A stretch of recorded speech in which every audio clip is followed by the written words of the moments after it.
report out from our closed session before we open our regular meeting? Thank you, Mr. Mayor. The special meeting tonight convened at 6:05. At 6:11, council began closed session discussions. As to the item of potential litigation, council was briefed and gave direction, but no reportable action was taken. As to the conference with labor negotiator, again, a briefing and discussion were held, but no reportable action was taken, and the meeting adjourned at 6:49 p.m. Thank you, sir. All right, thank you. And with that, I would like to open up our regular city council meeting for June 6, 2023 to order. And Madam City Clerk, may we have the roll call, please? Thank you, Mayor. Councilmember Sternquist? Yes. Councilmember Vizcarra? Here.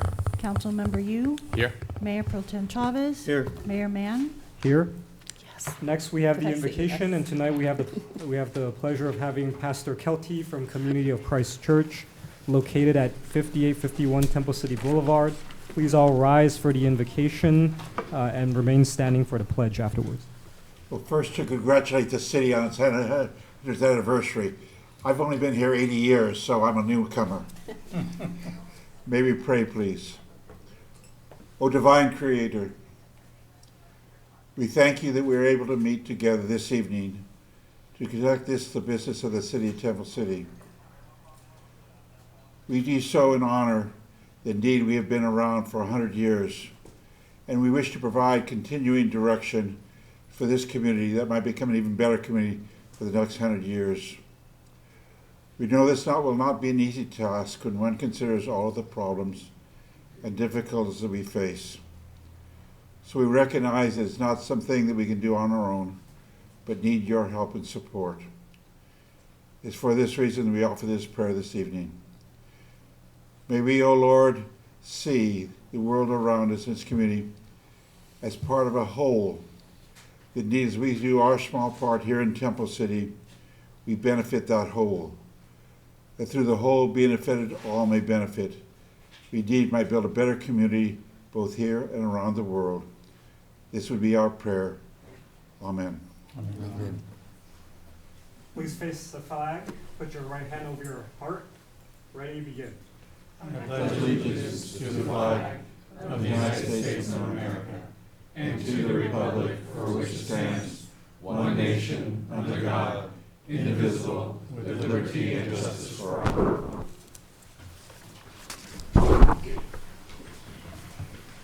Next, for ceremonial matters, although we don't have anything, I would like to invite Cindy Rigney from the San Gabriel Valley Humane Society up to, I know we have a special guest tonight, and if you could please introduce our special guest.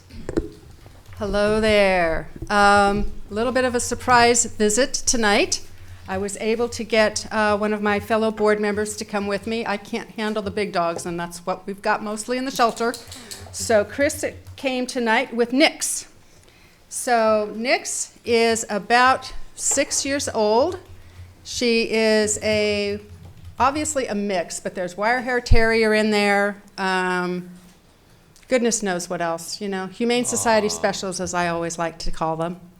She is a very energetic dog. She's very exuberant. We had her out and about for the last hour, walking around outside, and she made new friends with people and with other dogs. She needs some training because she's big. She is just wanting to go all the time. She is a love bug. You might have seen her a minute ago trying to jump on me and just wanting to get all the attention. So she loves people. She loves other animals that love her play style. Because again, she'll get in there and she'll play. She's a good one. And she loves walks. And she loves treats. So she's a really good girl. Anybody interested, please come down, 851 Grand Avenue, San Gabriel Valley Humane Society. We'd love to see you there. And we're almost 100 years old, too. 1924. Wow. Okay, great. Well, thank you so much. And Real Nixie. she found her comfortable spot. So. Thank you, Cindy. Thank you all. Chris, Thank you. thank you. Thank you. All right, next we move to public comments on items not listed on the agenda. We do have a number of comments. First, I'd like to invite Ms. Jing Lee from our library.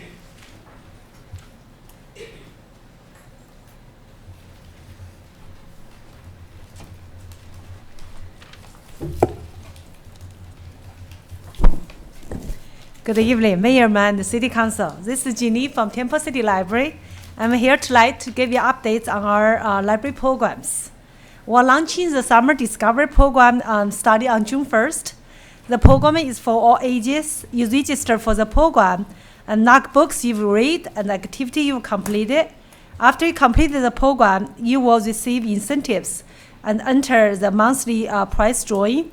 We encourage the whole family to participate. Temple City always lucky. This year, because of a generous donation from our library foundation, each region, which include in our central region, we have 19 libraries. We'll choose one winner to receive a free Kindle Fire. Temple City, I think 2 years in a row, we have been receiving the grand prize. So we're very lucky. And also this year, we're going to host the Lunch as a Library program again this summer. Free lunch will be provided to kids and teens 18 and under. It's going to start in next Tuesday and ends on the last day will be August 4th. It's going to be Tuesday to Friday from 12 to 1 p.m. And the meals are available on first come, first served basis. Please note this year the free lunch must be eaten in the library. So not like we did last year, just go up and go. So last year, every day we were saving 150 meals. Because it's easy, people just go up and go. And then, but this year we started with 30 meals, depends how many kids will show up, but they have to be eaten in the library. There are no restriction on family income to receive a free lunch, so we hope to see you this summer. And last but least, just as a reminder, summer is coming, a lot of people take a vacation, camping, and you can borrow a California State Park pass as a library. It's free. And the state pass will provide free vehicle entry to over more than 200 state parks. I think the most popular one is Huntington Beach. So we have a lot of people check out the pass, just camping at the Huntington Beach. If you need more information, please visit County Library's website, which is lacountylibrary.org, or give us a call at 626-285-2136. Thank you. Thank you, Ms. Jing Lee. Next, we have a request to speak from Mr. Steve Stafford.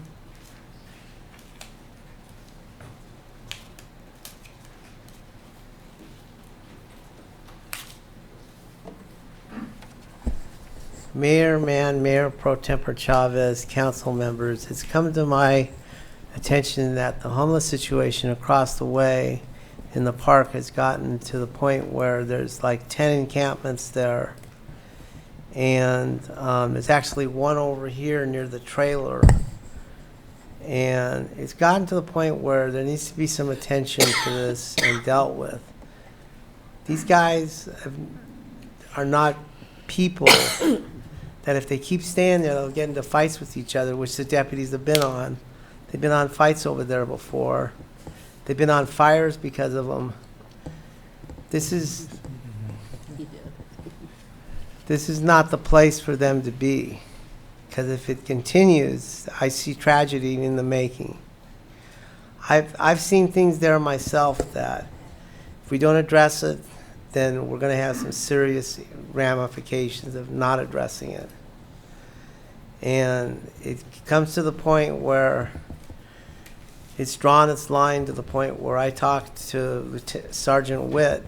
He agrees with me. It's a quality of life issue and an issue that needs to be addressed. One of the things that he suggested was to get some signs up there. The park closes at 10 o'clock. That was always there, and they came down when they started working on the library. These signs need to go back up. Secondly, there are a lot of intersections in this city that are two-way stops. They need to be four-way stops. Drivers don't stop on these signs. They just go right through them. And there are places that are just plain dangerous, having them a two-way stop.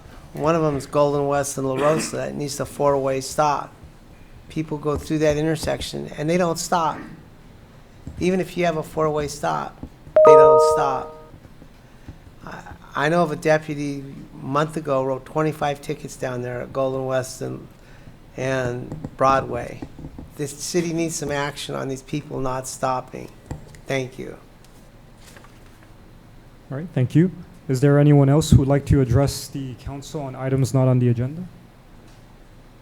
All right, seeing none, I will close public comment and we move to consent calendar. Are there any items council wishes to pull, or we could approve it with a single motion?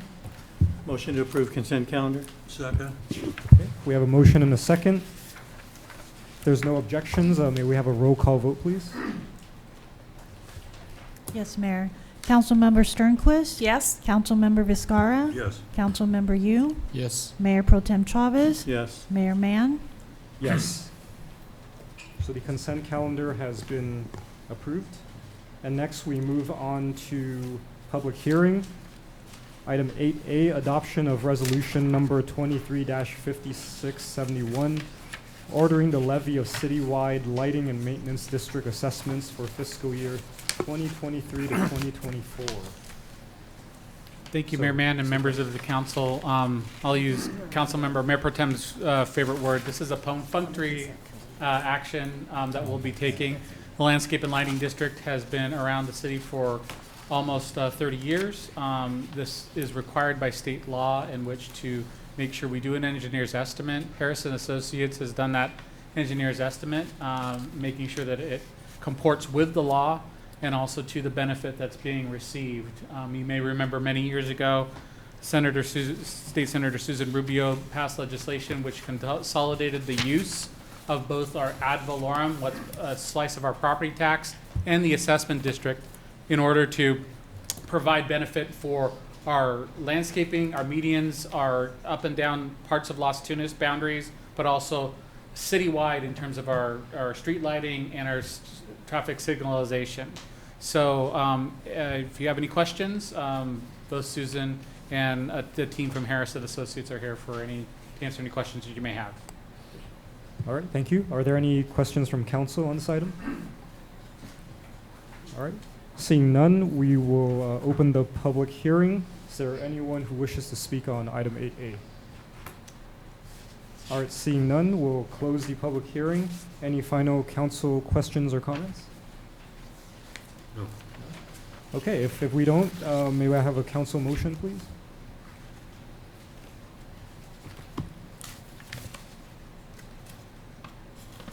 Not everybody at once. I'm trying to find it. I know, I can't find it.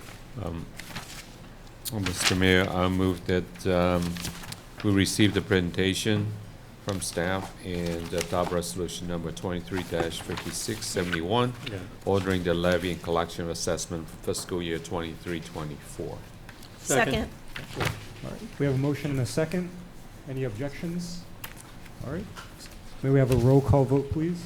Yes, Mayor. Councilmember Sternquist? Yes. Councilmember Viscara? Yes. Councilmember Yu? Yes. Mayor Pro Tem Chavez? Yes. Mayor Mann?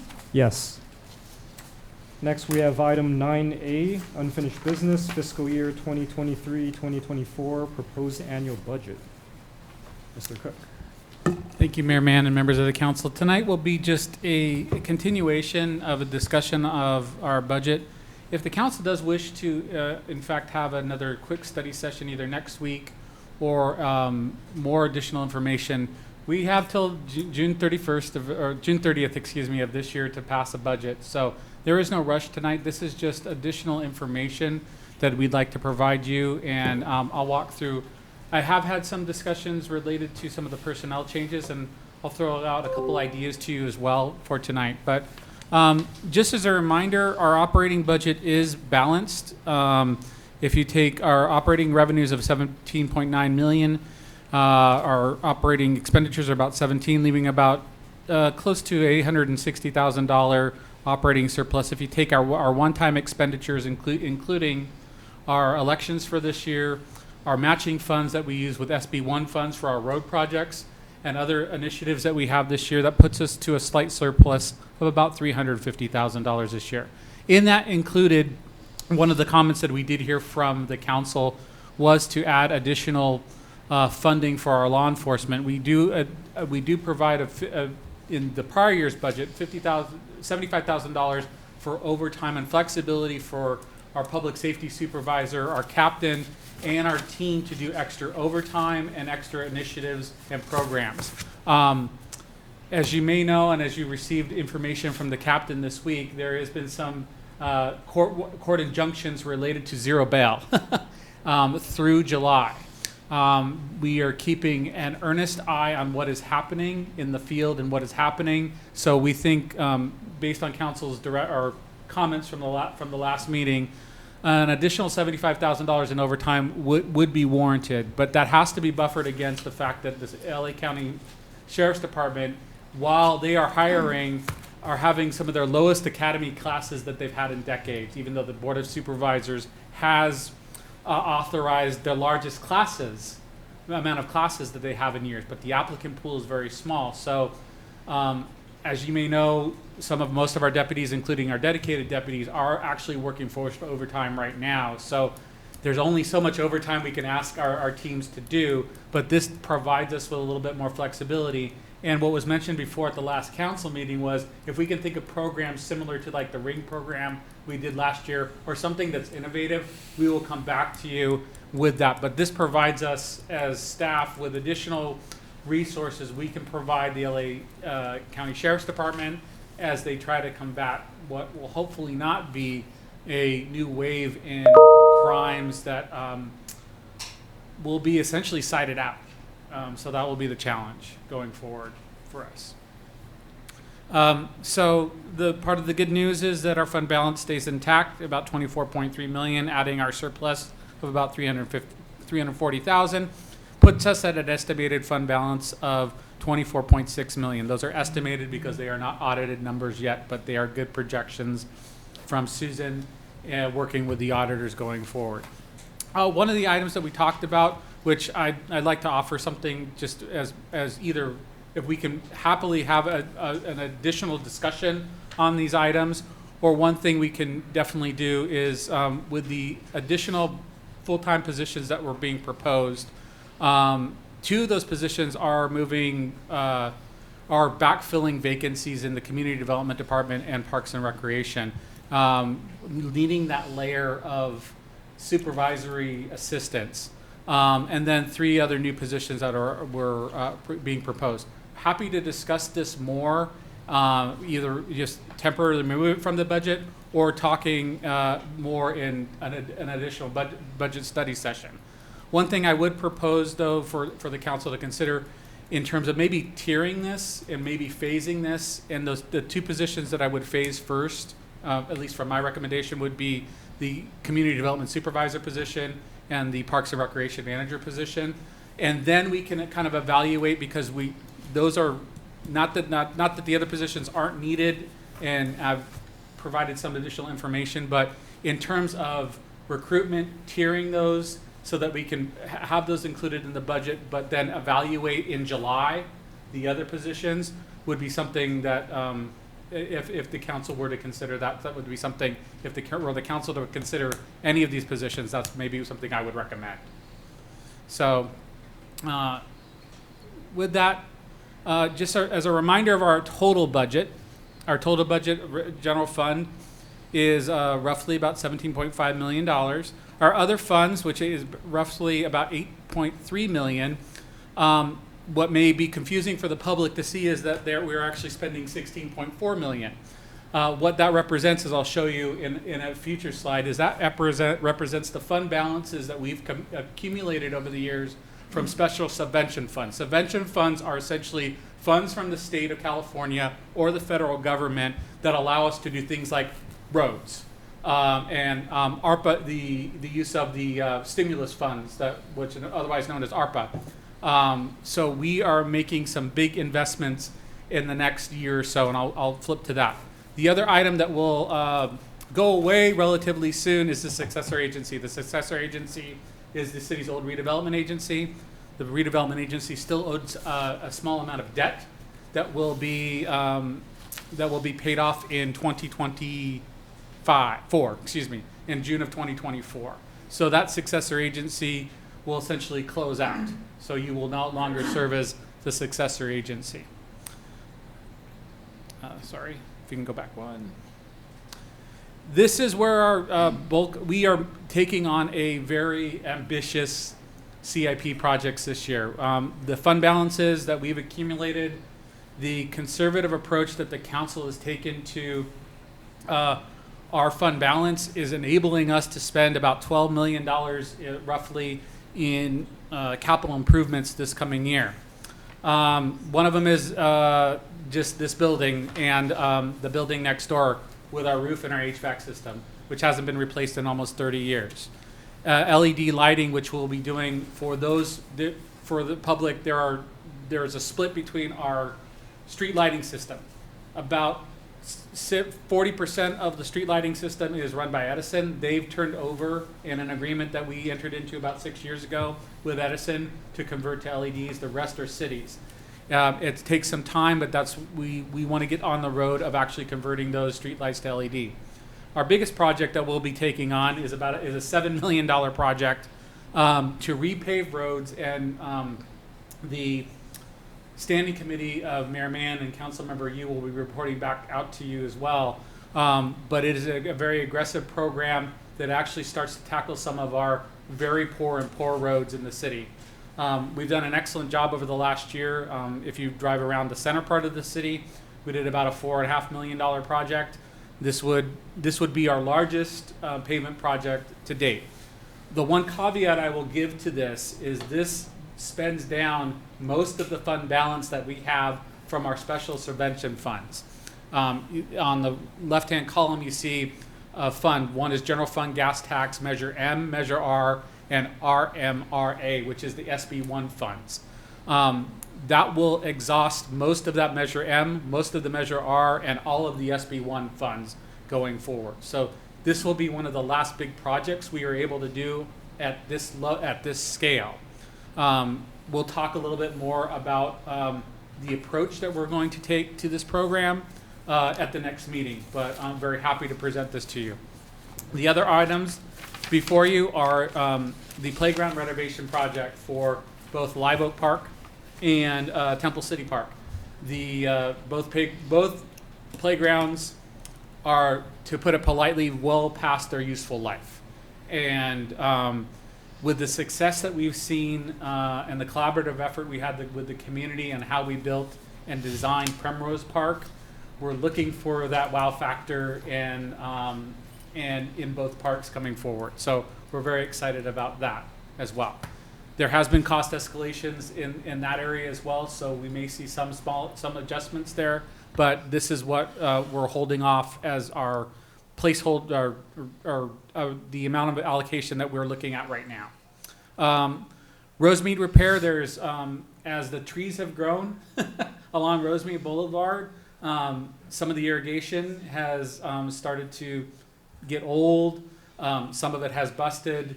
We want to take a more comprehensive approach and take a few key sections of Rosemead Boulevard and replace both some of the plantings, but also the irrigation system that's there. I've talked to you about the Safe Clean Water program. We are in a collaborative JPA with several other cities, including the city of Pasadena and the county of Los Angeles. Long, kind of boring story about stormwater, but we are under an obligation. We're under court orders, as every other agency is in California, or this Southern California, to deal with stormwater.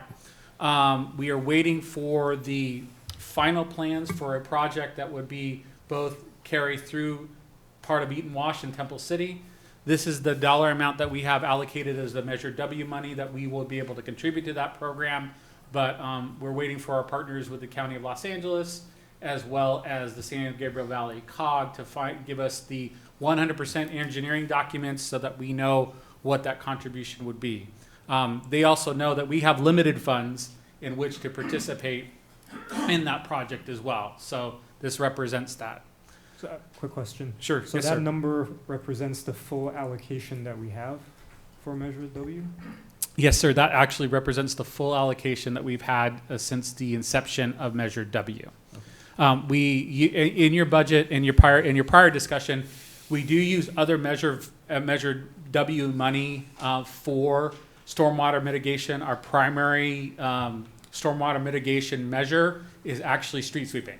So keeping, there's what's called a trash TMDL, totally maximum daily load, which ensures that, or our goal as an agency is to have the least amount of trash hit into the stormwater system. And our major measure in which to try to prevent that is actually doing the aggressive street sweeping schedule that we have citywide. So our Measure W money in part pays for that. Our Measure W money also pays for a lot of compliance as well. So we're hoping that this project helps to mitigate some of the concerns that the Water Board has in meeting their regulations. Last on the very aggressive CIP project list we have this year is something you'll hear later tonight. It is some signalization changes at Live Oak and Baldwin. So I'll save that for TransTech's presentation later this evening. Sorry, excuse me. The other items that which was presented to you before were a majority of the fees are being raised slightly below the CPI, excuse me, for March to March is when we measure it was 3.7%. We're proposing for the majority of those fees to go up by just 3%. And then one of the items that was discussed at the last budget study session was looking at the business license fees in terms of cost and cost recovery. Staff did a little bit of research, and the last time that the city actually did an analysis of the cost recovery for a cost recovery model for the business license fees was back in 2012. So if the council so directs us, we can do some in-house work initially. I don't think we need a consultant at this point in time to assist us with that, to look at what maybe some adjustment in fees. But as of right now, the fee schedule includes the current business license fee schedule, not any kind of adjustments. So with that, thank you for the time you spent with us last week. We spent a good almost 3 hours together. This is just kind of a follow-up to that. Any other questions and directions you have? If you'd like to do another study session as well, we would be happy to schedule that or take some time. And if you have any questions of me on a one-on-one basis as we go, we're looking to adopt on June 20th for the budget. But again, we have till June 30th, end of the fiscal year, to adopt our budget. Some good news here and some very aggressive work on our CIP projects. Again, I'd like to thank our executive team and all of our staff for their hard work in putting us in the position that we're in today to be able to deliver these projects, but also to provide those projects in a fiscally responsible manner. So with that, I'm here, Susan and I are here for any questions. All right, thank you. Questions from council, starting with Councilmember Viscara. No question. Councilmember Yu. No question, I have some comments. We'll hold till later. Councilmember Sternquist. No questions. Mayor Pro Tem Chavez. Just a quick question. It was brought to our attention last week of potential purchase for the sheriff's department. Is that in this budget? Thank you. I neglected to mention that. You're absolutely right. Thank you for mentioning that. So yes, one of the challenges we have is the sheriff's costs, not a knock on any of our dedicated deputies, but our sheriff's costs have gone up substantially. The Sheriff's Department Fleet Management Bureau has done an audit of the patrol car use at Temple Station, and per the contract, and that's with the contract with every contract agency in LA County, there is 1 car per every 2 deputies. So in our case, we have 3 dedicated deputies that we hire, but they only have 2 cars. They have been, historically, we've been working with 3 cars prior. If we wanted a 3rd car, we would have to purchase that 3rd car. It is about a little over about all in, it'll be closer to $120,000 to purchase that as a one-time purchase. And that car would be exclusive to our Temple City dedicated deputy team. So that's not included in the budget. So I haven't had a time, we do have an acting captain who's doing an outstanding job. And hopefully we'll have a permanent captain soon, which I wanted to have a discussion with him or her about going forward. But if that's some direction you want to, or you give me an idea of where you guys are leading, that's fine as well. Well, if that's not in this budget, then I'm assuming we'll have to look at some type of amendment later on, or change as we do with a lot of things mid-year or whatever. Budget's a living document. Right. But it's on the horizon. We can, if that's the council's desire, that would be something that would be coming up. And when are we gonna discuss that? We can discuss, not necessarily tonight, but we can discuss that agendize that for a future meeting. Okay, because obviously, and I think we had this discussion that, and I'm not sure how the council members feel, but I'd like a little bit more information about, the details on that. Sure, and Mr. Azumi and I will write up a report for you, so you have, as some of the questions I've heard from the council members, we'll be able to put that in a memo for you and hopefully answer some of your questions, or if there's other, or understanding where the trade-offs are as well. Right. Okay, thank you. That's all. Councilmember Sternquist, you looked like you had a question. Yeah, so we could purchase a third car potentially for $120,000, and then each of our deputies would have their own vehicle. That's correct. But we put $75,000 in the budget as a placeholder for public safety, potentially for overtime. Overtime or other programming. So we could have that discussion. Do we want to put it towards the overtime, or because then that 120, if you took the 75 and put it towards the 120, that number isn't so huge. You have the discretion as the council to allocate whatever amount of resources you wish. One thing we would recommend as staff is to have a baseline level of what we have allocated in the past for overtime. So that would be that roughly $50,000. Because we still have the $75,000 budgeted, so this would have been $150,000. But I'm wondering if staff could bring back some information as to taking a deep dive and saying, how would the city benefit more? Would it be for providing that third deputy a car, or providing the community overtime? Certainly, and I'm happy to, we're happy to do that. And just as kind of a reminder on the sheriff's side, our dedicated deputies are what are called non-relief deputies, meaning that they are budgeted for 40 hours a week, but if they are sick, if they are out, there's nothing backfilled from them, unlike the rest of our patrol deputies, traffic deputies. So we'll kind of go through that discussion. So there wouldn't necessarily be a deputy in the third car if somebody was ill. Out on IOD or Right. or just out sick. But I think it would be prudent to just see, where would the biggest bang for our buck be? And I think that would be with discussions with the captain. Yes.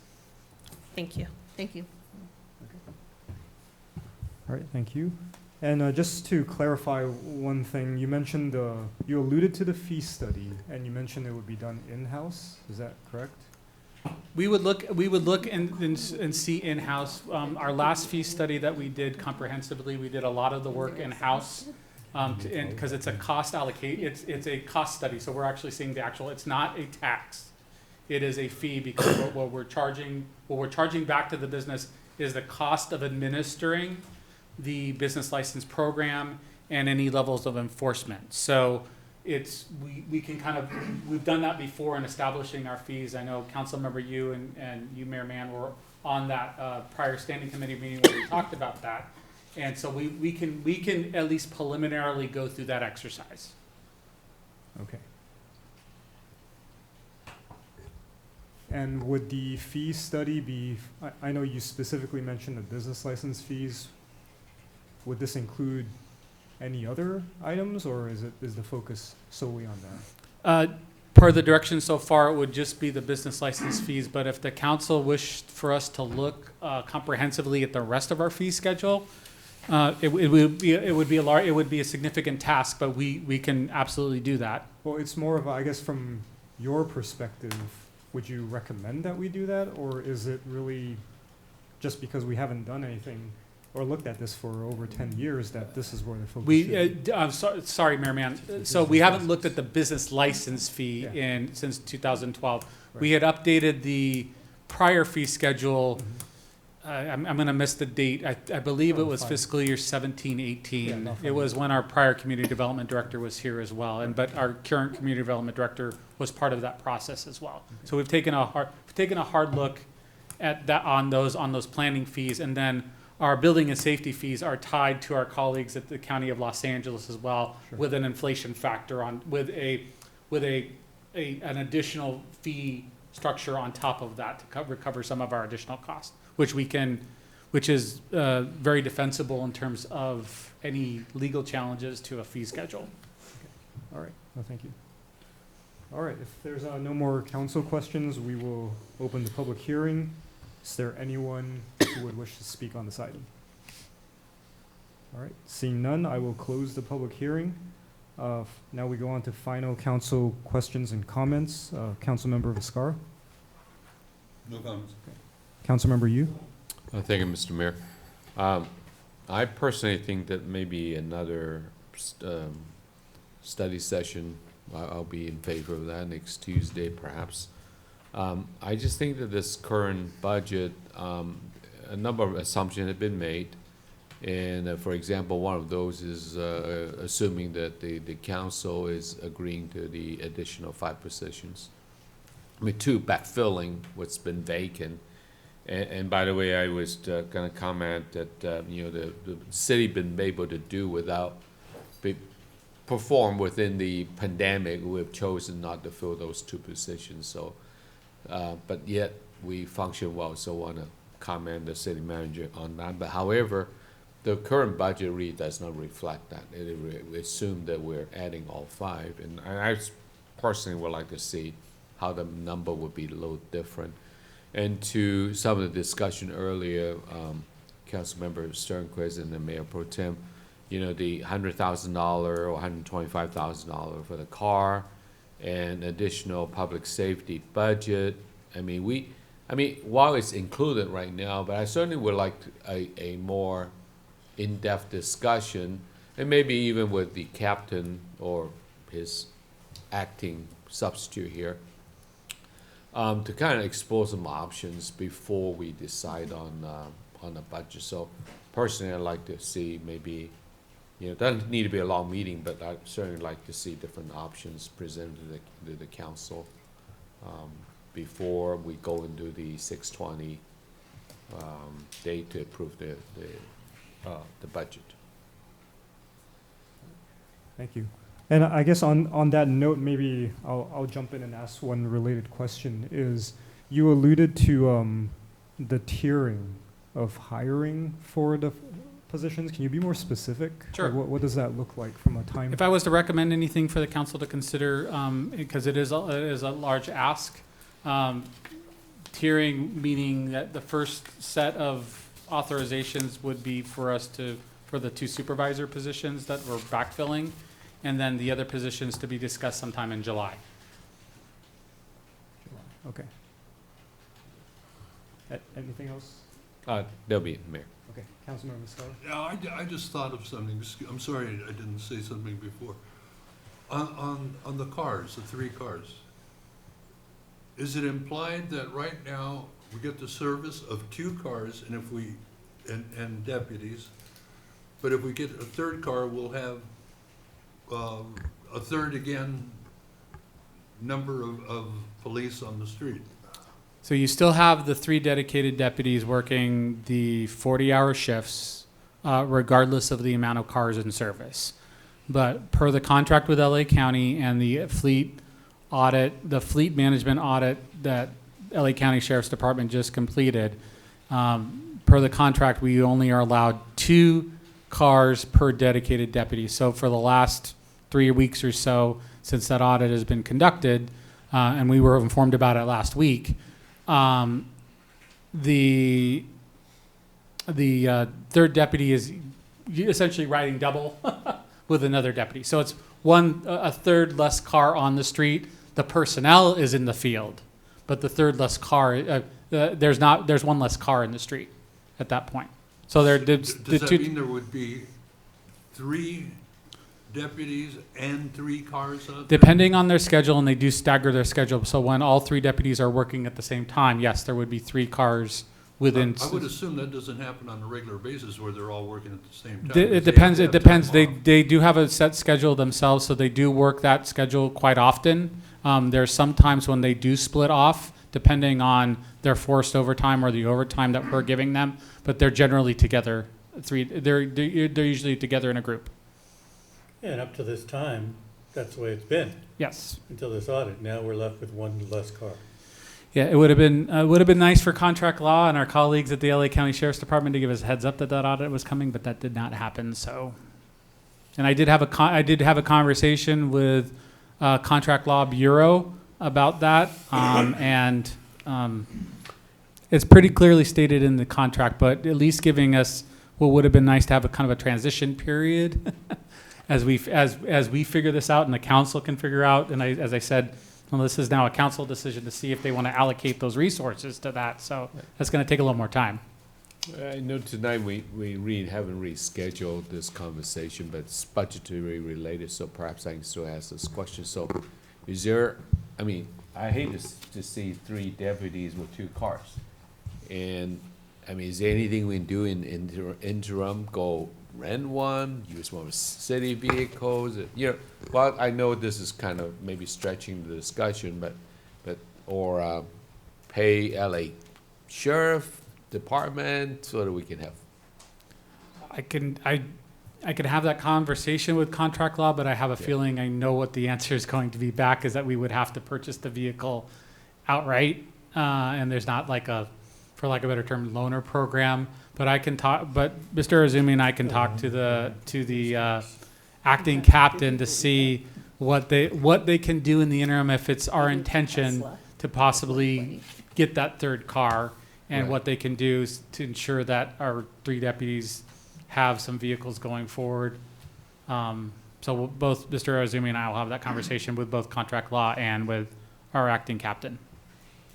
And this is a one-time cost? Yes.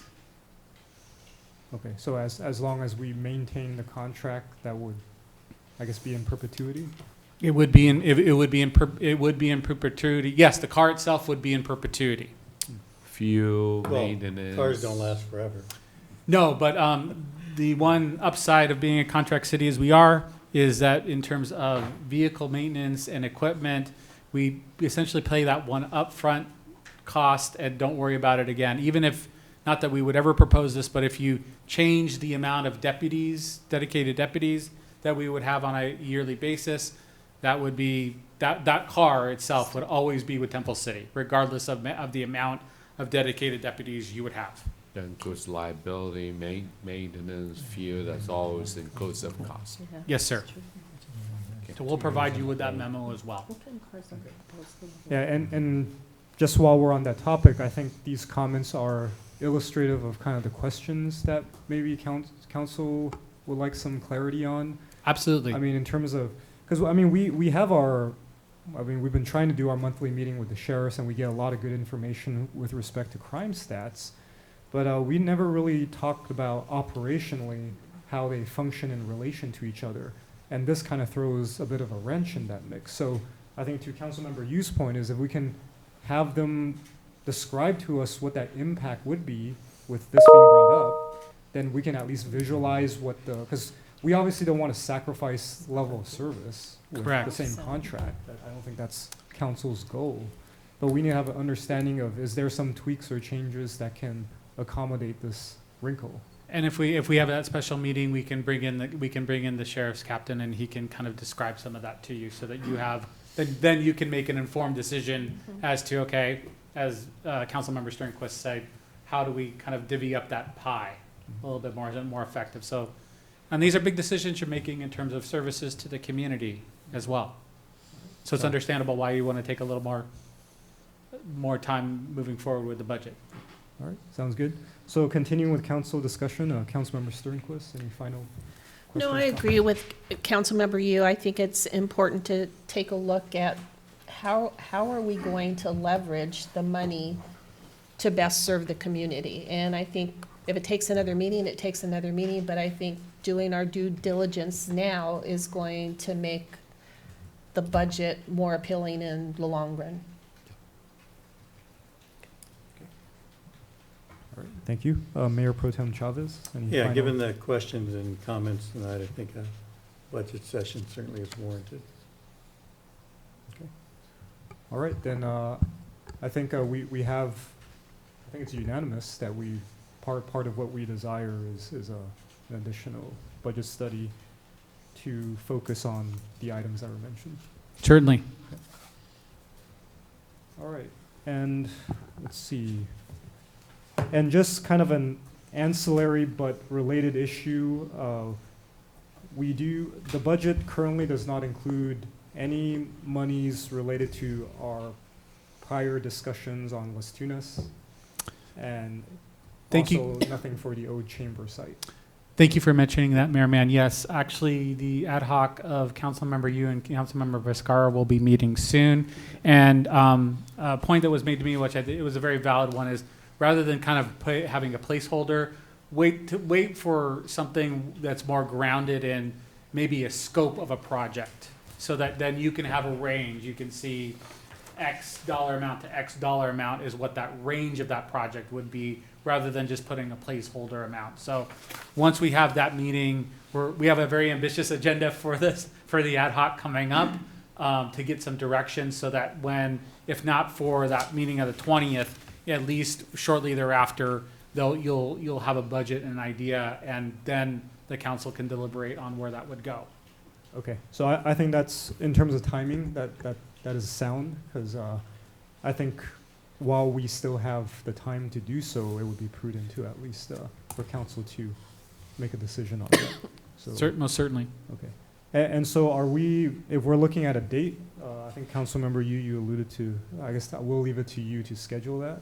I'll have Liz contact everybody in the morning, Okay. and we will find a date and time that accommodates everybody. All right. Well, I don't have any more questions and comments, so may we have a motion for this item? If We just have direction, sir. We don't need a motion. Okay, Thank you so much. all right, sounds good. Then, all right, we'll move on to item 10A, which is new business left turn phasing addition to the traffic signal at Baldwin Avenue and Live Oak Avenue. Thank you. As our team from TransTech is coming forward, Brahman will provide you with an overview. We did receive some comments from the public about the intersection of Live Oak and Baldwin, and both the city of Arcadia and the city of Temple City have done our own separate analysis to see what met the state warrants for left turn phasing, and both the city of Temple City and Temple City have come to the same conclusion. It is a shared intersection, as Brahman will talk about, so there will be split costs with this, but I did note what we think generally our costs will be as part of the budget. That cost will come from our landscape and lighting district as well, so that will not come from the city's general fund. We're fortunate to have that fund that can pay for those types of improvements throughout the city. So with that, I will turn it over to Brahman. Good evening, Mayor and council members. A pleasure to be here. My name is Bauman Janka. Since I've never met you before in front of the council, if you allow me, I'll introduce myself for just a minute. Like I said, my name is Bauman Janka. I work for TransTech Engineers. My colleagues have stayed here for moral support. I have met the Honorable Mayor, of course, through the engineering professions, but I haven't had the pleasure to meet all of you. So nice meeting all of you. Just to let you know, I work as a consultant now, but I always say I'm a public agency person. I have been working in the public sector for the past 32 years. I was in Pasadena for about 19 years as their transportation administrator, and before that I was in the city of Santa Clarita as a city traffic engineer. So traffic engineering is my passion. I like it. That's what I'm here, and it's my pleasure to also address you tonight. With that, the city manager gave a very brief overview of the project. I have a few slides. I will go through them, and if you have any questions, I'll be more than happy to address those. As the city manager mentioned, we have received, the city received a request for left turn phasing at this intersection. The intersection currently does not have any left turn phasing in any of the directions. It is basically what we call a two-phase signal. One street goes and then the other street goes. The intersection is owned by City of Arcadia and Temple Cities. About 2/3 is in Temple City and about 1/3 in City of Arcadia. We originally prepared the preliminary data collection, traffic counts. We did some field studies at the intersection, took a look at accident data. But since the intersection is joined by Arcadia, we both discussed this item with the city staff in Arcadia. They also wanted to do their own study to reaffirm what we had found out. So they hired a consultant, Wildan Engineers, who are one of our colleagues. They took our data that we furnished to them, and they formulated their conclusions for the study.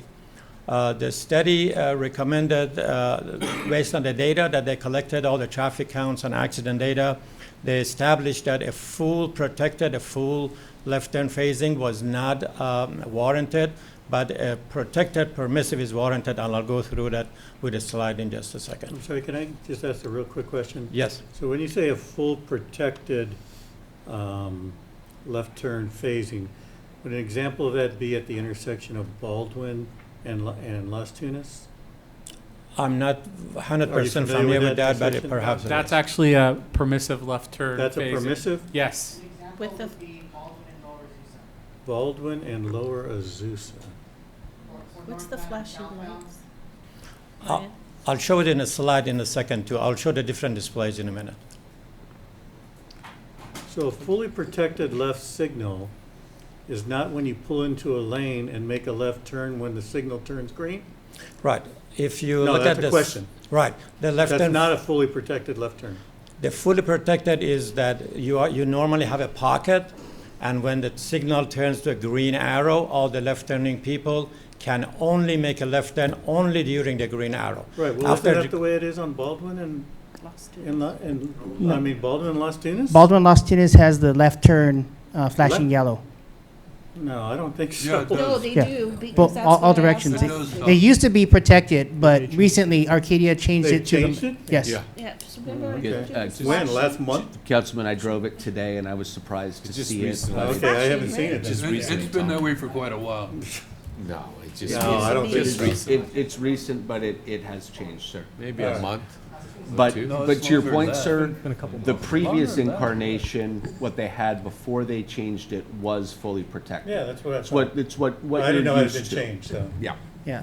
And Ali mentioned Las Tunas and Rosemead is an example of a fully protected. And Rose- Yeah, Yeah. okay, yeah. But that's the way Baldwin and Las Tunas Used to be, Correct. but not Okay, anymore. All right. Just thought I was going crazy here. I thought, wait a minute. Okay, thank you. All right. So and again, so the consultant, since it was the requirements were not met for a fully protected phasing, they recommended a protected permissive phasing. Fully protected, Uh, you can only turn left on green. Okay, and the study when Wildan, they did the studies, they established that only 2 of the movements needed left turn phasing, even the protected phasing. They recommended it only for the southbound and westbound, but we have talked to the engineering staff in City of Arcadia, and we think that it is really better to do it for all directions for different reasons. One is for consistency, and also in the future, you don't have to come back and do all these revisions again. This is going back to your question, sir. On the left side is a fully protected phasing, so you only make your left turns during the green arrow. The middle one is a traditional protected permissive phasing, and I just went through it at Temple City intersection, just 2 blocks to the west of us. That's what you have. It's a 5-section head. Basically, after the green arrow finishes, you can make your left turns during the green ball. Many years ago, FHWA, which is the Federal Highway Administration, they did a lot of studies of different types of protected permissive. They actually established that what is shown on the right side, which is a flashing yellow arrow, is more understood by the people rather than the green ball. So basically the difference is that in the middle one, like the one you have at Temple City, once the green arrow finishes, you have a green ball and you make a left turn at the green ball. The new versions that Arcadia is also using is after the green arrow finishes, you make your left turns during the flashing arrow. Like I said, FISCAL, their studies, they established that people really are more used to the flashing yellow. They understand that better. That's a yielding requirement. So a lot of cities are experimenting with those, and you see that a lot now in Southern California and different So cities. does a flashing yellow then turn to red? It's a sequence. You start with a green arrow. start with Green green. arrow finishes. You have a solid yellow for a few seconds that tells you that, hey, you need to yield. Right. After that, it goes to the flashing yellow. After that, it goes to red. Oh, okay. Man, I gotta drive more. I don't think I've ever come to one of these intersections with this light. There are quite a few of these in your neighboring cities. If you pay attention, I stay out you'll of the see them. neighboring cities as much as I can. Yeah. Does So- Pasadena have these? Pasadena, Do they? I I haven't work seen with them in Pasadena. Pasadena. We installed 3 of these in almost 20 years ago, 18 Wow. years ago, on Arroyo Parkway, on several right, intersections, at okay. California, at Del Mar, and at Glenarm. So those have been in existence for almost 18 years. This is a geometric of the intersection. In order to make this really more efficient and safer, we have to do also a left turn pocket on the west leg of the intersection. All the other legs, they have left turn pockets. The west leg, which is eastbound, it does not have a left turn pocket. So in order to match the left turn so that basically the eastbound left and the westbound left, they see each other better for sight distance purposes as well as being right across each other, we have to shift the lanes a little bit and provide a room for a very short pocket, because that eastbound to northbound left turn is very low. It doesn't need a very long pocket. So we have to provide that as part of the design. With that, these are more technical terms. A new signal controller will be installed at the intersection. By the way, the whole signal system here needs to be changed, but that's why the cost is a little bit high. All the signal poles are either old, very old. They don't even meet the new standards for wind loading and other criteria. The mast arms are short, so the signal poles need to be changed eventually. So literally all the poles need to be changed. A brand new traffic signal controller will be installed at the intersection. And the city of Arcadia, we have a very good relationships with them. They have actually agreed to connect this to their traffic management center. They will do the timing. They will connect it to their traffic management center so they can even operate it from theirs. Of course, if we have any issues, if we have any comments, or if we want them to adjust anything, we can still ask them to do whatever we need so we can cooperate with them. Yes. Question. Currently, who's controlling the signal at this I intersection? believe the city is. Through the county. Huh? Through the city, through the county. City through the county. So does that mean that we're not going through the county if we're going to do this? Because Go ahead, Ray. Currently, LA County Public Works does all of our signal traffic repairs and maintenance. If this were to go through, Arcadia would take over, and this intersection would be removed from our contract with LA County Public Works, and the maintenance would be done by City of Arcadia with their own crew. what's the advantage of that? The advantage, as Brahman has said, because of the signal intersection that they have at Live Oak and, at Baldwin and Las Tunas, having those two in sync with the permissive left turn signalization is something that City of Arcadia would probably prefer to do. And they can also, if you forgive me, they can also maintain signal progression along the north-south street by connecting it to their system. They can maintain a better signal synchronization along the street. So how about east-west? Isn't east-west controlled by the county? Well, the whole intersection will be controlled by them, but what I was saying specifically, mainly in the north-south direction, they will be able to tie it to the north, the intersection to the north, so provide better signalization along that street. I have a question. Yes, sir. I've been living in that area for 50 years, and so I know it like the back of my hand. If you look at Live Oak at the intersection, the east side of the street at Baldwin appears to be higher than the west side. And very often, cars coming this way can't see over here. Am I right about that? You are absolutely correct. I went to the intersection and took a look at it. It is not as much the elevation of the street. You may be right. There may be some differential. But the main issue is that pocket that I described. Right now, when you are in the eastbound direction, there's only one lane. And when the cars, if you look at the chart, if people are parked, if there are a lot of cars in the westbound left-hand pocket, they block the view for the traffic that is sitting on the east leg. So those people, and they did some technical data in the traffic analysis that Wilden did, so they cannot really see the through traffic that is coming through. That's why there's a potential for accidents when you don't see the oncoming car. This, by providing the left-hand pocket right across each other, it will provide better visibility and it will solve that problem. Are you talking about the one on the west side of Baldwin? Yes, I was That saying pocket? on the west leg. Really, they don't see the oncoming traffic Right. from coming from the other intersection.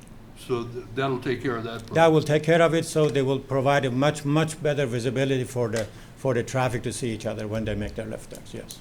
Okay. This is way higher than here.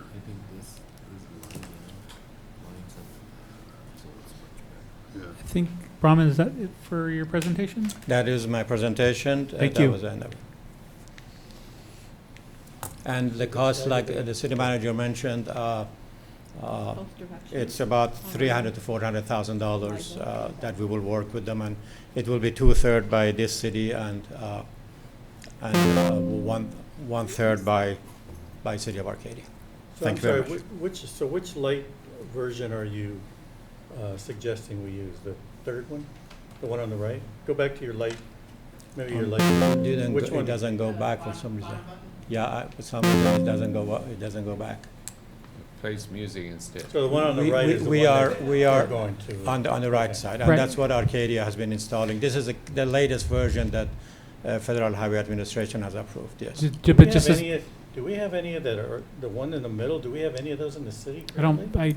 The one in the middle, right, like here, I like I don't said, know at- where, I'm not sure. Do we have one of those in the I've city? never yeah, seen one of at those. Temple City Boulevard. Yeah, the center one, we have it Yeah, at Temple City and Las Tunas, Lower Azusa Lower and Temple Temple City, City and Las Olive Tunas. and Baldwin. I'm gonna have to look at that. We have them at a few intersections. Looks pretty confusing. So, just as a reminder, part of the reason why we're going to the TransTech, your traffic engineer is recommending the left turn phasing is because we don't meet the warrants for the protected left turn. So this is, but something that also provides, as Brahman had noted, some level of improvement in the intersection so that there is improved safety and improved turning radiuses and line of sight improvements throughout that intersection. Okay, so you know what question I'm gonna ask, as I always do when it comes to public safety.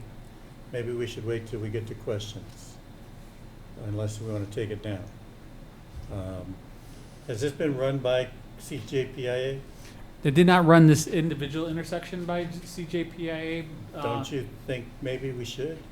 They won't- they will not give I us- always remember a conference we went to, and one of the seminars was, you want to put a stop sign where?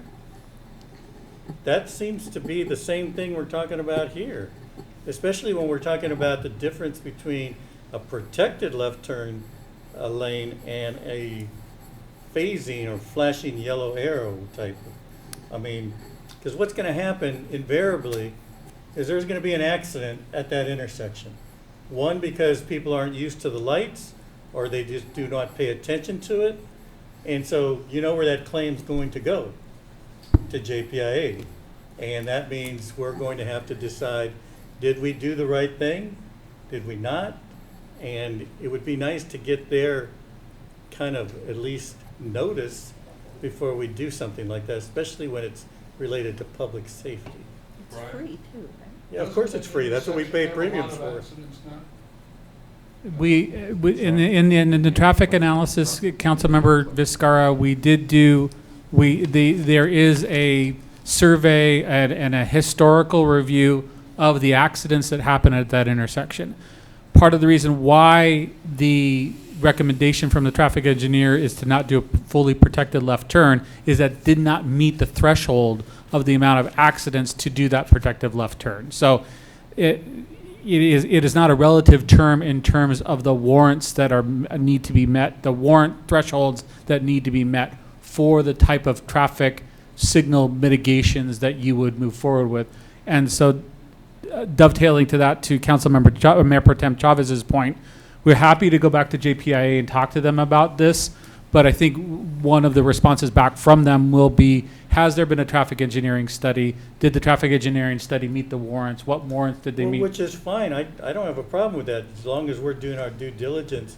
I mean, that's what we pay them money for. Sure, and we're happy to talk to Maria. And if they look at what we've done and they say, yeah, you guys have done what you're supposed to do, which we probably have, I think I would feel at least a little more comfortable. Certainly. With, especially when we're having to pick between one or two.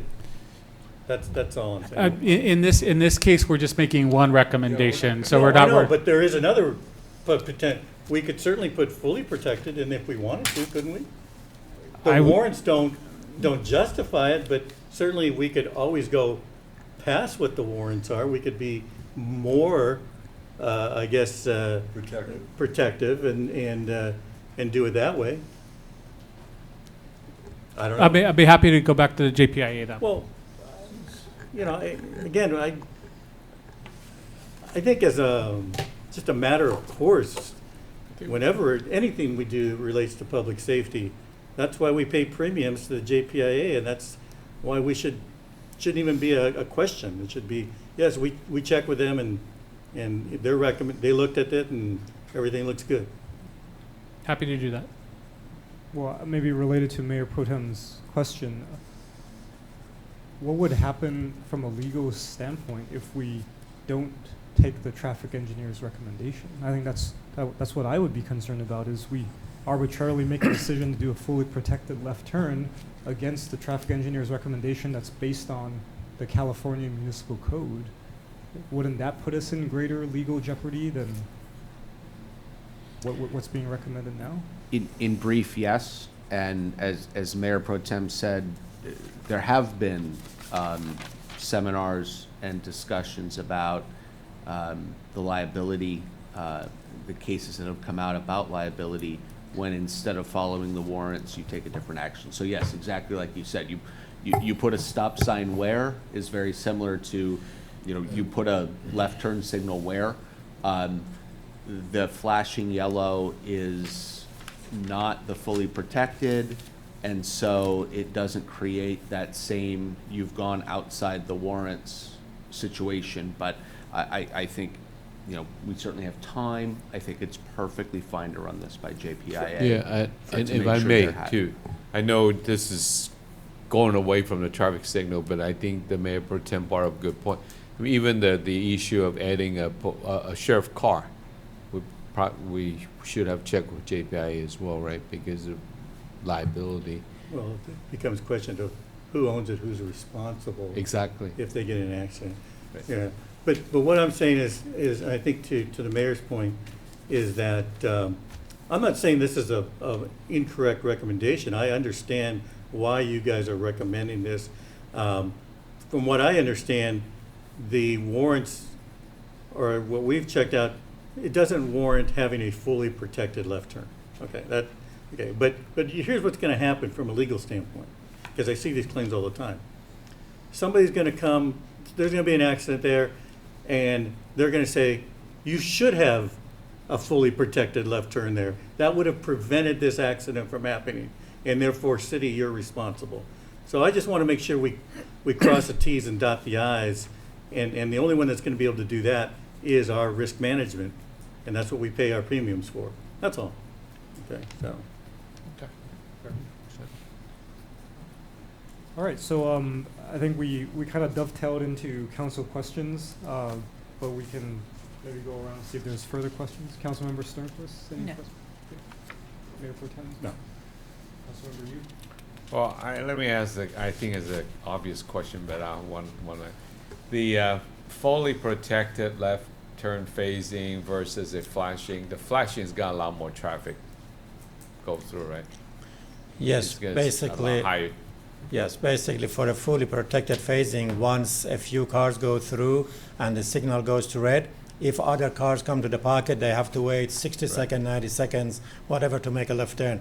Under the flashing yellow protected permissive, a few cars go through the green arrow, when the signal, the opposing traffic comes, if other cars come and the traffic is light, they can still make their turn. So it improves the capacity, improves the operation, it reduces the delay at the intersection. Yes.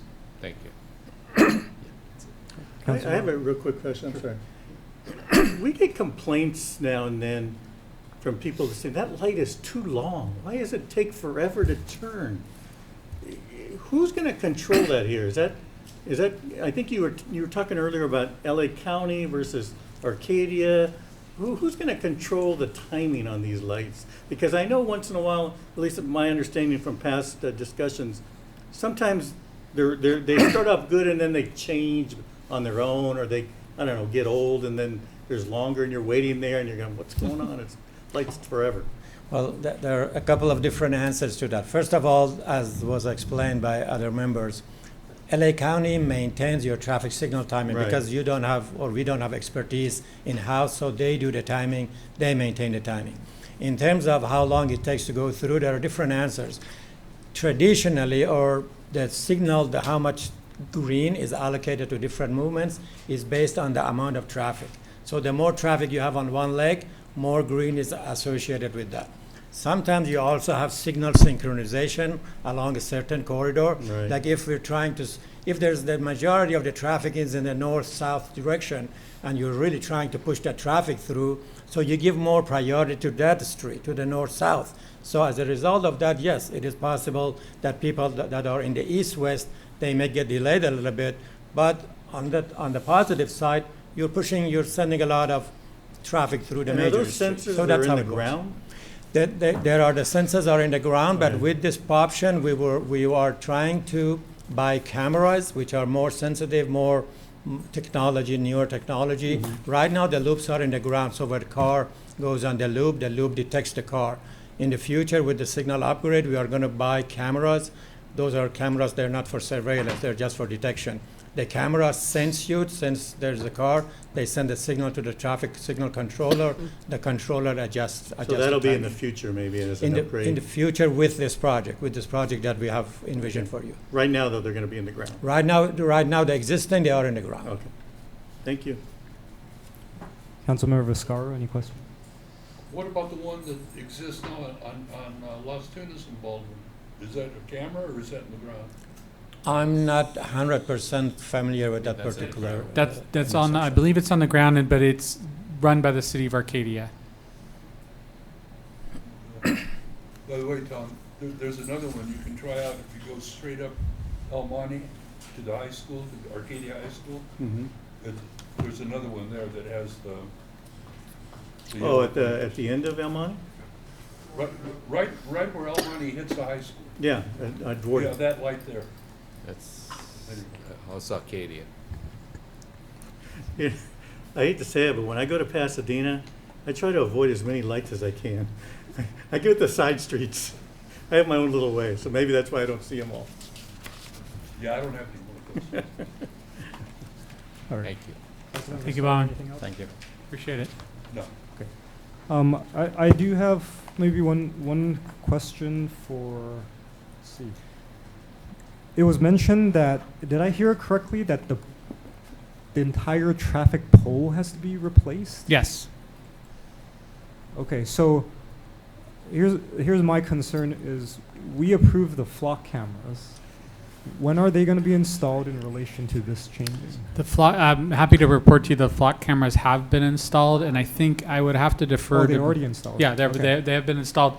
They are not permissive in the sense that they are difficult to install. But I have to defer to Mr. Azumi. Is there a flock camera at Live Oak and? There is a flock camera on Baldwin south of Live Oak, so it's not attached to any infrastructure on the signals at that intersection, so there would be no movement of it.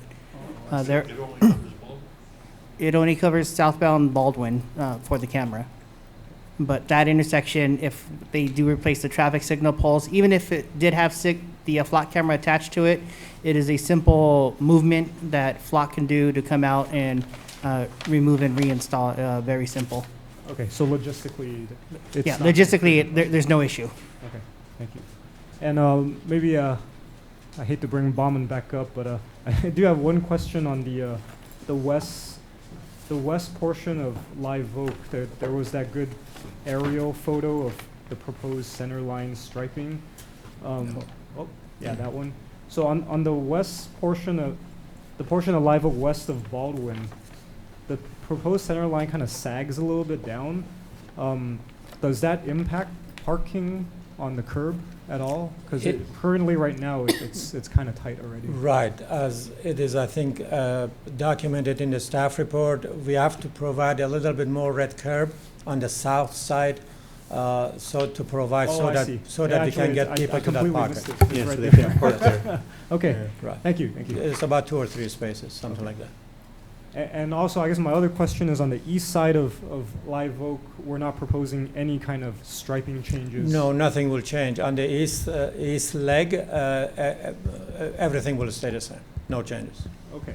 And just personally, because I drive through this at least 3 or 4 times a week, my initial thought before this report was assembled was that perhaps the east side of Live Oak could be restriped to adjust for the line of sight. But I think what you're proposing does the same thing. It achieves. Right. Just because I'm looking at the east side, the section east of Baldwin, it's a lot wider. Exactly. So I felt like maybe there's more room to kind of Exactly. redesign that area. Yes, it is much wider, exactly. Okay. All right, thank you. Sure. Okay, we will open the public hearing. We do have a few requests to speak. First is Mr. Steve Stafford.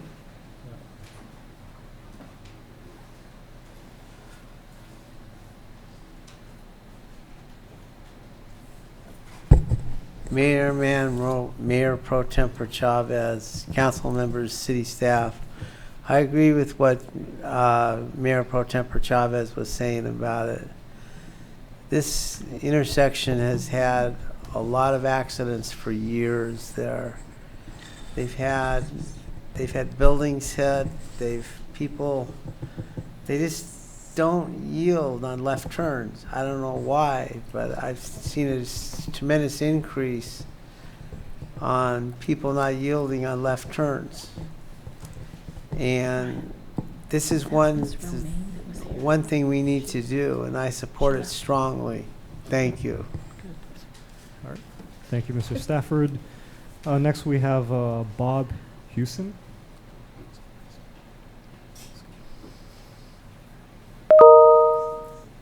Where's that sound coming from? I think it's the computer. The Zoom.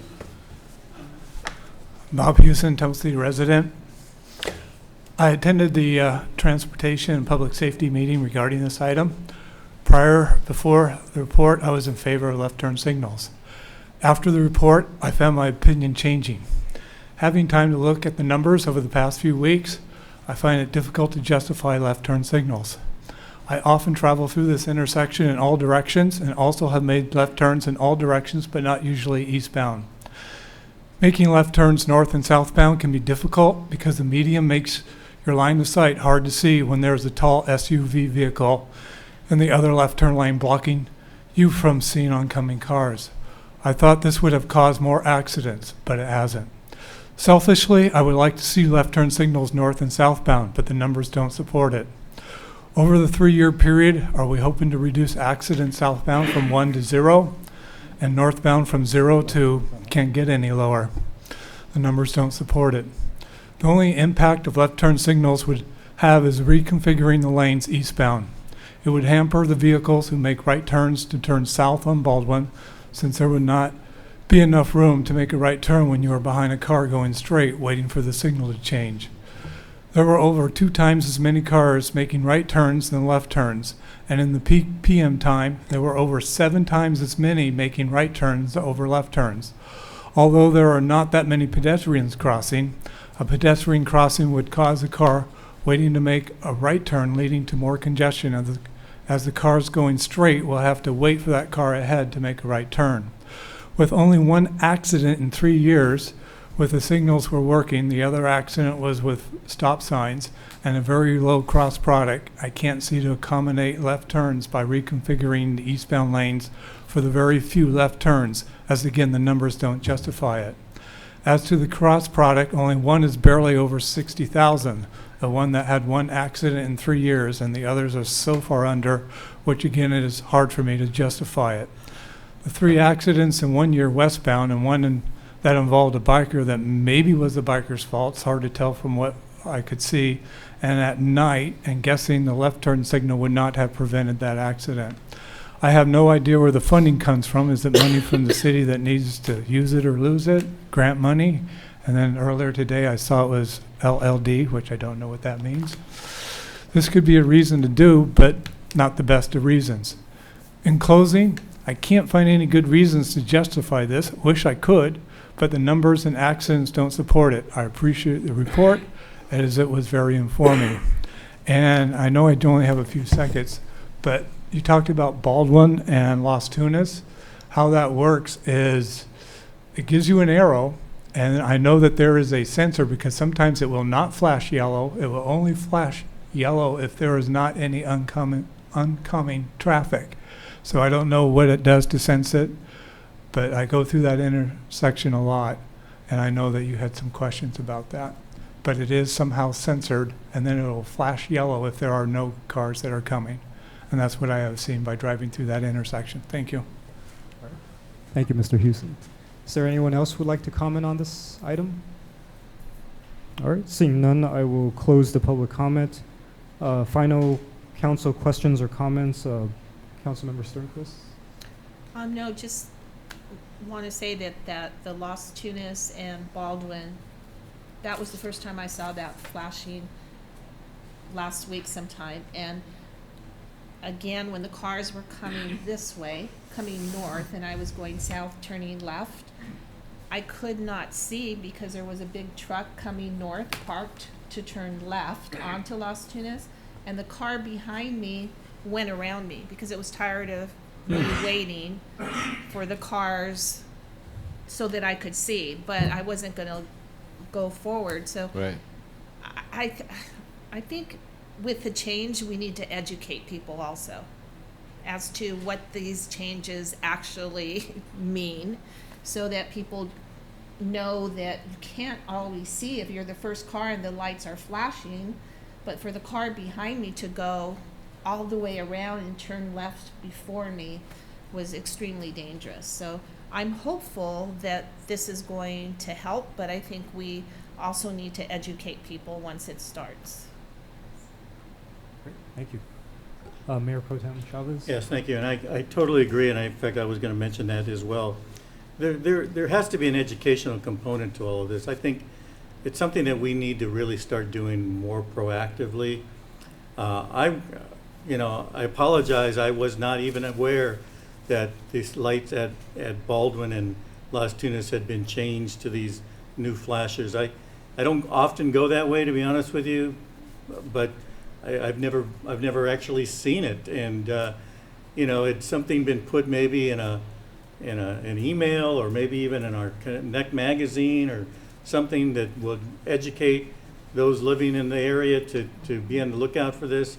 I think definitely when we do this, we need to think about some educational components, how best to get that idea out there and remind people that this is what is there now, so that they don't come completely surprised when they come up to the intersection. Because unfortunately, as drivers are today, new things sometimes cause more accidents than maybe what we perceived as a problem in an old area. So that can happen as well. So I totally agree with Councilmember Sternquist that there should be an educational component to this. Otherwise, it appears to be a good plan. I agree with the fact that rather than doing it just on east and west, it should be all 4 directions. That will cause less confusion, I think, for people. And I do appreciate the report, and thank you for the information. It was very informative, and I learned a lot of new things tonight as well. So thank you. Thanks. Councilmember Yu? Yeah, I agree with what's Mayor Pro Tem and Councilmember Sternquist.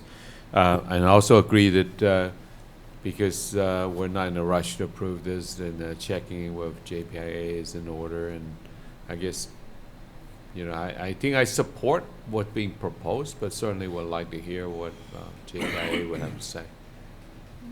All right, thank you. Councilmember Viscar? Actually, I think it's a good idea. I'm anxious to see this installed. I think it's going to help. I've seen too many close calls, and I've seen, regardless of what I've just heard, I'm sure there's been more than 3 accidents on that intersection. There was a particularly bad one, if I recall. Just recently. A couple of years ago, maybe? Yeah. Yeah. A van with some children in it. I They believe. do happen there, and I think something needs to be done, because the way it is now, I think it's downright dangerous. So I think this can be nothing but an improvement. And people will get used to the flashing yellow light. That's it. Thank you. And yes, first of all, I want to thank Bauman and TransTech for a very good report. It was well done, very informative. I'm no traffic engineer, so I can't claim to understand any of this as well as any of you. So, but I appreciate the work going into it, and I know anything related to traffic is always, it could be controversial in its own right, because I think we all tend to fall back on our own personal experiences. We're all of a experts. certain, right, so we hear a lot of anecdotal evidence related to this intersection over the years, and we've had folks come up and says, why haven't you done anything? Why haven't you done anything? And we says, hey, we have rules and regulations and codes to follow. I mean, these are not Temple City codes or regulations. This is the state of California. So I appreciate sort of you describing the warrants. Sometimes it could be hard to understand, because sometimes the numbers kind of fly in the face of what we see with our own 2 eyes. But the thing is, none of us are living at this intersection 24/7, so we can't possibly see everything. So relying on that objective data, I think is an important component to that. I too support running this by JPIA, and to Councilmember Yu's point, I mean, that's something that if I could ask maybe Mr. Cook, is this something that you can do immediately, and then Sure, we would bring this back at at the next meeting in June? If it's the pleasure of the council, what I'll do is we'll run this job by JPIA, and based on the feedback I've heard today, if JPIA agrees, I would just put this on the consent calendar at the next meeting to move forward, if that's the pleasure of the council. And also, to add to Councilmember Sternquist and Mayor Pro Tem's comments about education, I think that's important. I also agree with that. I think our website could perhaps be a good tool to do that. I know we've been ramping up social media posts, that as well. But perhaps there's opportunities for, I always love to volunteer the youth committee for certain things, but if Maybe we if can get them to stand out there with some signs or something right there.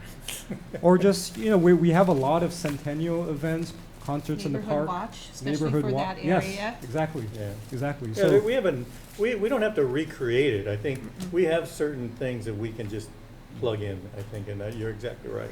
yeah. So I would encourage staff to really look at all the existing platforms we have and find a way to blend this in, assuming this gets approved at our next meeting. So, Certainly. So yeah, I fully support any efforts on the educational side. With that, may we have a motion for, do we Well, need we a, gonna make a do we need a motion, or motion we for bringing this? this or bring it back? I think direction has been pretty clearly given, and so rather than try and adopt anything tonight, I think the city manager's idea of simply bringing it back on consent with a report from JPIA if everything is fine with JPIA, or bringing it back as a unfinished business item if JPIA wants more input, that would be enough. And so the direction that you've given tonight is sufficient. Thank you, sir. All right, sounds good. Then we will conclude that item and move on to an update from our city manager. Thank you, Mayor. I think probably you've heard enough from me tonight, so I'll have no report tonight. Do we have, I'm sorry, remind me, our summer concerts begin next week, correct? Sorry, yes, I should have had a report. Yeah. Yes, summer concerts begin this coming Wednesday, right, Mr.? Thank you, Mr. Matsumoto. And at the same night, I believe we have our chamber open house. Yes, we actually, thank you for mentioning that too. We actually have a chamber open house as well. Melissa and team and John will open up their offices right, not just next door, right next to us. Good. Be a good start to the summer next week. Hopefully the weather will Certainly get better. Thank you. Okay, next update from our city attorney. All right, thank you. Next, council reports on ad hoc or standing committee meetings. Do we have any? Mayor, I'll get started. So on May 26th, Friday, the mayor and I was at the Facility Public Works and Infrastructure meeting. We're talking about the pavement management plan, and this is our second meeting on it. So we reconfirmed what our city engineer, TransTech, and the city manager brought to us, and it was a very good meeting. And I think we're ready to bring back, I guess, the next meeting, right? And a recommendation to the city council for the council to consider moving forward. And then that number was included in the earlier report, the budget report by the city manager. So, Mayor, please add anything that I may have missed. No, I think that's a good summary. We've met actually twice within the last month with our city engineer. So thank you, Mr. Ali Khayer and your team for supporting us through that. It's a very good project, and we're excited to bring that back for council for a presentation as well as further direction. But like Councilmember, you said, it is included as part of the budget, so there wouldn't be an impact there wouldn't be any changes to what has been presented tonight in that respect. And also, I do want to note that TransTech was very cognizant of providing a type of treatment that will have as little impact to our residents as possible, because there are certain types of pavement treatments that are a bit more intrusive, and so we are trying to be aware of that. So we appreciate that input. Are there any other ad hoc or standing committee meetings? Okay. All right, then next we'll move on to council items separate. Well, hold on. Before we move on to that, the commissioner recruit ad hoc committee, should we disband that? Their job is done, right? Okay, then let's. I kind of would like to keep it open. No, just kidding. Nobody to interview, but what the heck? Year-long commissioner recruitment? Yeah. Okay. All right, so Madam City Clerk, if we could remove that or disband that. All right, next council items separate from the regular agenda, starting with Council Member Sternquist. Just one thing, the San Gabriel Valley Mosquito and Vector Control District has confirmed the first detection of West Nile virus activity in the San Gabriel Valley. There were 2 dead birds and an American crow and unspecified songbird that were found dead in Covina.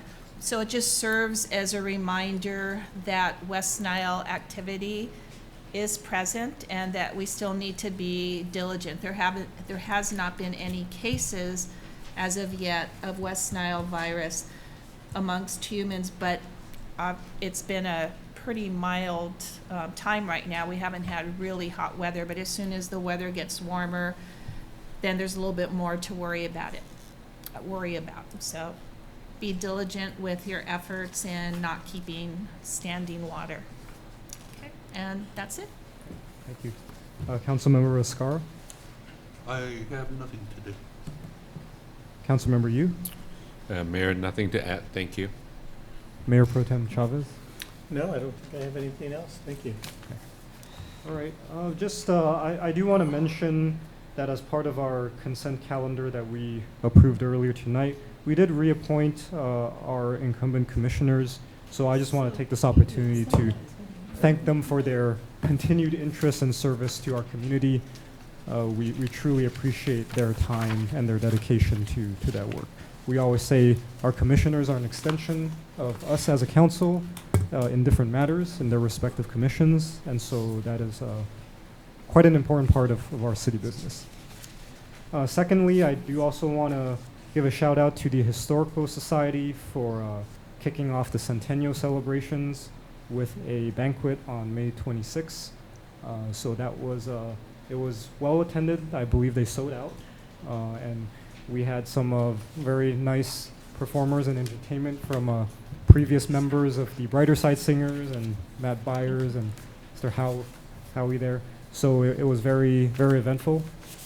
And I think Mayor Pro Tem mentioned we are kicking off the concerts, and I believe we will be seeing elements of the Centennial celebration start to come to fruition through each concert. So that is going to be a very exciting time. Let's see, not last week, but the week before Memorial Day, I also want to just mention we did host a reception for Mr. Jim Roebuck as being honored as our Older American of the Year. So I had a chance to stop by and just say hi to him. It was nice. I'm glad we're bringing that back. I know we did that prior to COVID and then it had to stop. But I think that's a very nice touch to be able to have something very personal for him. Yeah, he's a good guy.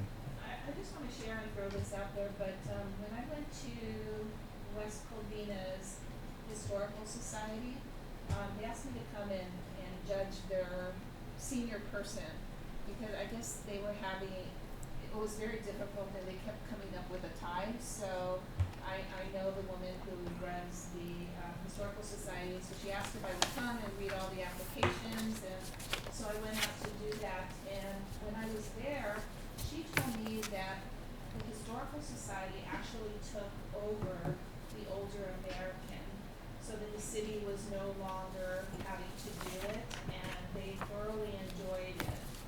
So I'm just saying maybe the Historical Society would be interested in taking that on for the city. But it seemed to work really well, and they're the ones that plan the luncheon and do all the work, so it might be a way to go. Okay. All right. I mean, anything's worth kind of discussing. But I will say I think our Parks and Rec folks do a phenomenal job with that already. So I guess I'll defer to Mr. City Manager, maybe you with Director Matsumoto. Work together, so it's not so big a task. Sure. I'm sorry, I forgot one thing if I don't. Yeah, go ahead.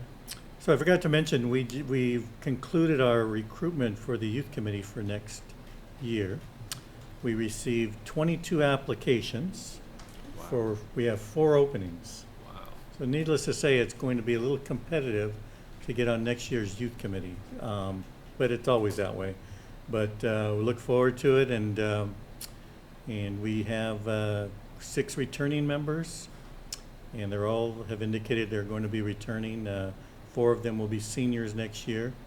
So we have a pretty good mix of freshmen, sophomores, juniors, and seniors in the application pool. So look forward to going through that and getting them on board and introduce them to everybody probably in September. And yes, and William, I know you bring it up quite a bit, and it's great. I mean, obviously the youth committee, as you guys know, do work on their own agenda for the year. In other words, we let them try to pick what they want, what is of interest to them, what they want to work on. But any other suggestions that you think they might be helpful? I know they like to take on a lot of different things, and feel free. I mean, that's you know, I think they'll be more than willing to help out if they have the time. But you know, it appears these days, and I think maybe that's just all high school kids. They like to stay really busy. You know, one of the things we see on our applications is that, you know, they're all involved with so many different things. It's like one of the things we always ask is, are you sure you have time for this? And that's just not 1 or 2, that's everybody. But I think that's just the youth of today. they do like to get involved, so hopefully we'll get a good pool, and I think we will. So, thank you. And when would the new youth committee be appointed? They'll be appointed in September, I think, won't it be? Is it September, Peggy? That we'll probably appoint them, or We're planning August? interviews in July, and we're hoping before school starts, so we could give them a kind of orientation before Yeah, so end of probably late August, mid to late August, probably before school starts. School's gonna start earlier this year, though. Yeah, I think, they're isn't starting it? like mid-August. Mid-August, yeah. August 16th, wow. Jeez. Oof, that's early. All right, thank you. And also thank you, Mayor Pro Tem, for your dedication to the youth committee, because I think the success is also largely due to your dedication to that, and of course our Well, Miss- Peggy and Miss Jillian Peggy- have to take most of the Peggy credit Kuo for that. and Jillian Nunez for their hard work on that. All right. One other thing I do just want to mention is, well, actually, no, Mayor Pro Tem, you mentioned already the chamber open house Well, next you Wednesday. go ahead and. Okay. No, I just, as I was looking at it, I remember you talked about it. What time does that start? 5:30. Yeah, right here? So I want to say I'm very proud of the current chamber board, and as well as, of course, Stratoscope and staff for really taking this on. If you haven't noticed, the board did approve and discuss a new chamber logo, and I guess it might just seem symbolic on the surface, but we talk about turning a new page, turning a new chapter. I think that was a very symbolic thing for the board to also do. So I am certainly looking forward to that. And again, shout out to board chair. Will that be Melissa. unveiled at the open house next week then, or? Yes. All right, good. Look forward to that. All right, then we'll move on to the final thing on our agenda. Additional public comments not on here. I do have a speaker request from Ms. Judith Romaine, but I do not see her in the audience anymore. She left. Okay. Is there anyone else who would like to comment at this time? All right, seeing none, I'd like to maybe turn it over to Councilmember Viscara. I understand you'd like us to adjourn tonight's meeting in memory of. We just lost a longtime resident of Temple City, a prominent resident of Temple City of more than 70 years, Victor Resaw, passed away on May 21st at the age of 93 from congenital heart failure. Mr. Resaw was the youngest man ever to hold the office of chief with the LA County Sheriff's Department. After his retirement, he went on to study both painting and sculpting, which earned him numerous awards both locally and nationally. He was well known throughout the country, in the art world in particular, and he was best known as a sculptor. The bronze that we have on the corner here of Golden West and Las Tunas, he did that. He put that together and we erected it. It's the bronze of Walter Temple, the founder of Temple City. He'll be missed by the city of Temple City, the LA County Sheriff's Department, the art world, and his many friends. May he rest in peace. Thank you. Well, thank you, Councilmember Viscara, and I will adjourn tonight's meeting in his memory. We are adjourned.